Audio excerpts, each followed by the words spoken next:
Salam sejahtera pemirsa, berjumpa lagi dalam pembahasan buku Jangan Kita Melupakan Sejarah.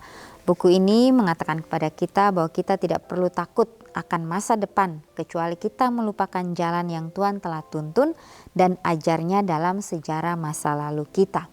Ini disampaikan oleh Nyonya Ellen G. White, dan juga saat kita melihat ke belakang dan merenung setiap hari, semoga kita terinspirasi untuk mengingat dari mana kita berasal dan menegakkan obor yang dipercayakan kepada kita untuk menerangi jalan bagi orang lain. Jadi suatu ajakan bagi masing-masing kita yang hidup di akhir daripada dunia ini.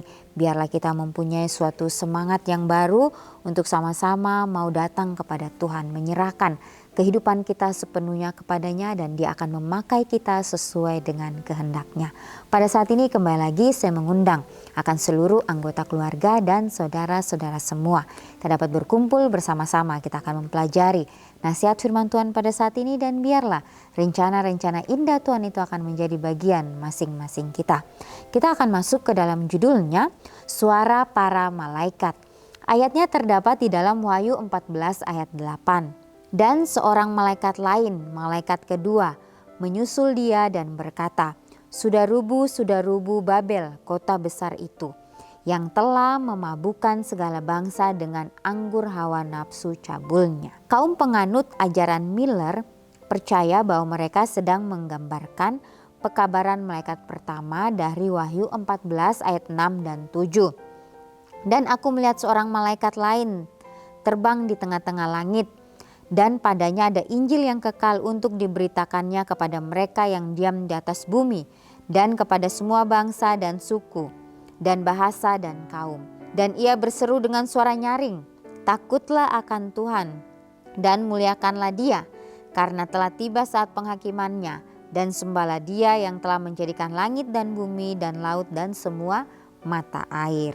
Bagi mereka saat penghakimannya merujuk pada kedatangan kedua kali. Jadi itu setara dengan pemulihan tempat kudus dalam Daniel 8 dan kedatangan mempelai pria dalam Matius 25. Mereka percaya bahwa ketiga bagian itu menunjuk pada kedatangan Yesus kembali. Khotbah tentang pekabaran itu tampak tidak berbahaya pada awalnya, namun semakin dekat dengan tanggal yang diharapkan, semakin banyak gesekan muncul antara umat Advent, penanti kedatangan Yesus kedua kali. Dan orang lain di gereja tahun 1843 tidak memiliki jemaat sendiri. Dan tentu mereka tidak bisa hanya berdiam diri saat masa Advent yang diharapkan semakin dekat.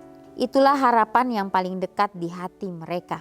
Kedatangan Kristus yang kedua kali adalah satu-satunya hal yang dapat mereka bicarakan. Ya, jadi ini mengenai pekabaran. Ya, bagaimana pekabaran tiga malaikat itu.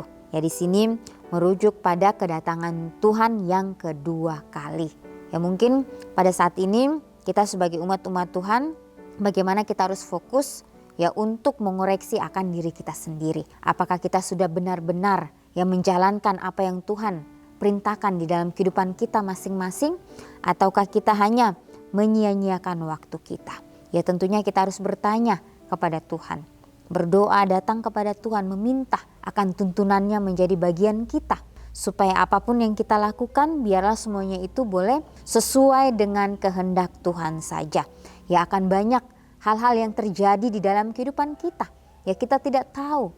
Tetapi bagaimana kita harus mempersiapkan diri kita mulai dari sekarang. Ya, kita akan mendengar kabar-kabar itu. Ya, kalau kita tidak betul-betul belajar dengan sungguh-sungguh kebenaran firman Tuhan, maka kita akan terkecoh, maka kita akan terombang-ambing. Ya, karena setan menjadikan segala sesuatunya itu seakan-akan itu benar. Oleh sebab itu biarlah kita mau terus berserah sepenuhnya hanya kepada Tuhan saja. Ya, sehingga kita tidak tertipu oleh tipu daya daripada si jahat ini. Akan tetapi mayoritas anggota gereja mereka sudah terlalu banyak mendengar tentang topik itu, tentang kedatangan Tuhan yang kedua kali. Sehingga memicu konflik saat kaum penganut ajaran Miller memasuki tahun yang mereka yakini sebagai tahun terakhir mereka di bumi. Ya, jadi banyak jemaat akhirnya menyimpulkan bahwa mereka sudah lebih dari cukup mendengar dari kaum Advent ini. Satu-satunya solusi dalam mengatasi hal itu tampaknya adalah dengan memecat mereka dan mengusir pendeta Advent dari mimbar mereka. Jadi umat Advent bereaksi terhadap khotbah Charles Fick tentang pekabaran malaikat kedua. Sudah rubuh Babel di dalam Wahyu 14 ayat 8. Pergilah daripadanya hai umatku di dalam Wahyu 18 ayat 4. Bagi Fick dan rekan-rekan seimannya, setiap anggota gereja yang tidak menantikan kedatangan Yesus yang segera dianggap benar-benar bingung. Itulah Babel. Ya, jadi jangan sampai kita tertipu. Jangan sampai kita juga bingung dengan keberadaan kita di atas dunia ini. Ya, kita harus benar-benar yang mempunyai prinsip yang teguh, yaitu prinsip kebenaran yang dari Tuhan. Ya, semuanya akan terulang saat-saat di mana zaman yang dahulu sudah terlewati akan terulang di zaman ini. Oleh sebab itu, biarlah kita sebagai umat-umat Tuhan yang selalu mempelajari akan kebenaran firman Tuhan. Jangan sampai kita terkecoh. Jangan sampai kita tertipu. Betapa pentingnya kita mempunyai penyerahan sepenuhnya kepada Kristus. Di setiap nasihat firman Tuhan yang kita sudah pelajari setiap hari, kita berdoa dengan sungguh-sungguh meminta akan tuntunan Tuhan. Ya, supaya kita benar-benar memegang akan prinsip kebenaran ini. Supaya kita tahu mana hal yang benar yang harus kita jalankan. Dan mana hal yang salah yang harus kita jauhkan dari kehidupan kita. Ya, karena di akhir dunia ini, ya setan bukan menjadikan hitam dan putih, tapi dia menjadikan hitam dan abu-abu, benar dan hampir benar. Sangat tipis sekali perbedaannya. Ya, kalau kita tidak benar-benar memperhatikan itu dengan seksama, maka kita akan tertipu dengan tipu daya dari si jahat. Pekabaran malaikat kedua memberikan pembenaran teologis bagi umat Advent untuk memisahkan diri dari jemaat awal mereka dan membentuk jemaat sendiri. Yang lebih penting, pekabaran itu memberi mereka kebebasan yang dibutuhkan untuk terus mempelajari Alkitab mereka sebagaimana Tuhan menuntun mereka dari pekabaran malaikat kedua ke pekabaran malaikat ketiga. Dalam beberapa bulan setelah kekecewaan pada bulan Oktober 1844, jalan kebenaran yang berkembang tidak selalu mulus. Ya, tetapi Tuhan tetap memimpin bahkan saat kita tidak dapat melihat di antara kebisingan dan asap kebingungan duniawi. Ya, jadi kita sudah diamarkan. Ya, tentunya kita harus bersyukur dengan setiap amaran yang Tuhan sudah berikan di dalam kehidupan kita. Apakah kita kebal dengan amaran itu ataukah kita mau mengambil tindakan di dalam kehidupan kita saat ini? Ya, jadi pekabaran malaikat kedua sudah memberikan pembenaran teologis bagi umat Advent untuk memisahkan diri dari jemaat awal mereka dan membentuk jemaat sendiri. Yang lebih penting, pekabaran itu memberi mereka kebebasan yang dibutuhkan untuk terus mempelajari Alkitab mereka sebagaimana Tuhan menuntun mereka. Ya, jadi terus, ya bagaimana kita mempelajari kebenaran itu dengan mempraktekkan apa yang Tuhan sudah berikan bagi masing-masing kita. Betapa pentingnya ya untuk kita mempraktekkan setiap firman Tuhan yang Dia sudah tuliskan di dalam kehidupan kita masing-masing. Jalan kebenaran yang berkembang tidak selalu mulus, tetapi Tuhan tetap memimpin. Bahkan saat kita tidak dapat melihat di antara kebisingan dan asap kebingungan duniawi, ya Tuhan tetap menuntun kita, membimbing kita, supaya kita benar-benar dapat menjalankan apa yang Dia sudah berikan bagi pribadi lepas pribadi kita. Inilah yang harus kita mengerti, yang harus kita pahami di dalam kehidupan kita. Ya, jangan kita hanya fokus dengan mempelajari atau dengan hanya menentukan kapan Tuhan datang ke dunia ini. Tapi bagaimana mau ngoreksi diri kita, apakah kita sudah benar-benar menjalankan apa yang Tuhan sudah perintahkan di dalam kehidupan kita. Inilah yang harus kita lakukan di dalam kehidupan kita masing-masing. Betapa pentingnya untuk kita mempunyai komitmen bersama-sama dengan Tuhan menjalankan apa yang Tuhan sudah perintahkan di dalam kehidupan kita. Ya, walaupun mungkin akan sulit ya dalam kehidupan kita untuk kita jalani. Karena kita harus membutuhkan pengorbanan. Segala sesuatunya harus kita lakukan. Kita harus tinggalkan apa yang dunia tawarkan dalam kehidupan kita.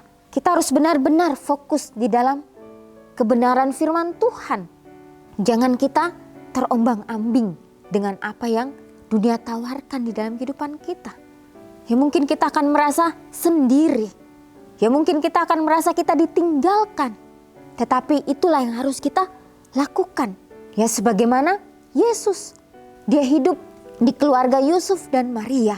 selama 30 tahun. Bagaimana dia melakukan setiap pekerjaan yang dia lakukan dengan sesempurna mungkin.